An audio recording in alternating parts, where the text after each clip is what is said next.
The Motel of Whispering Pines podcast, production by Lynn and Dave. Episode 6. There's a hole in the bucket at Whispering Pines Motel. Tom and Lucy were pretty sure the Motel of the Whispering Pine was cursed, haunted, or both, but after a night of weird noises, no hot water, and a breakfast they suspected might just have been yesterday's leftovers reheated, they were eager to hit the road. They marched up to the front desk, where the old man behind the counter grinned at them like a cat that just spotted a trapped mouse. "You too sure you don't want to stay another night?" he drawled, scratching his chin and revealing several questionable teeth. "We got free coffee." "Tempting, but no thanks," Tom replied, steering Lucy toward the exit like they were fleeing a fire. The old man's grin widened. "Well then, is that your car out there?" He pointed to their beloved but battered old station wagon, which was now belching out enough smoke to rival a Vegas magic show. "Looks like she's on fire." Lucy gasped, "Oh my God, our car is on fire." The old man shrugged and handed Tom a rusty bucket that had definitely seen better days, and that's being generous. "Guess you'll need this." Tom peered at the bucket, noting the fist-sized hole in the bottom. There's a hole in this?" "Only on the bottom," the old man winked. "You're good to go. Oh, and our pipes are on the fritz, so if you need water, there's a well up on that hill." Lucy blinked. "Our car is actually on fire?" The old man raised his eyebrows. "You better run." They bolted out the door, bucket in hand, scrambling up the hill toward the well. It wasn't as much a hill as it was a small mountain, but they scrambled up like their lives depended on it. At the top they found the well, looking more like a wishing for your safety well.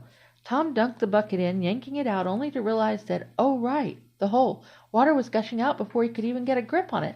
"Tom, we're losing the water," Lucy wailed. "It's a holy bucket, of course we are," Tom shot back, trying to plug the hole with his thumb, which predictably just sprayed water all over him.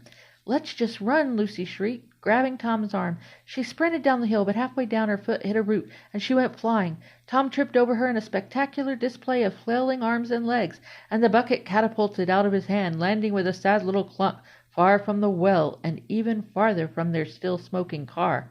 Tom pushed himself up, nose bleeding but miraculously unbroken, and glared back up the hill.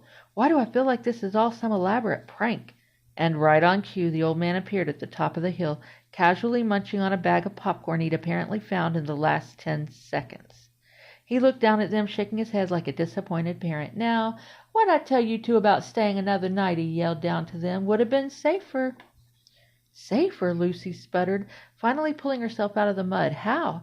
"Well," the old man said, holding his popcorn out like he was sharing a hot take, "no cars burst into flames overnight if you're parked here.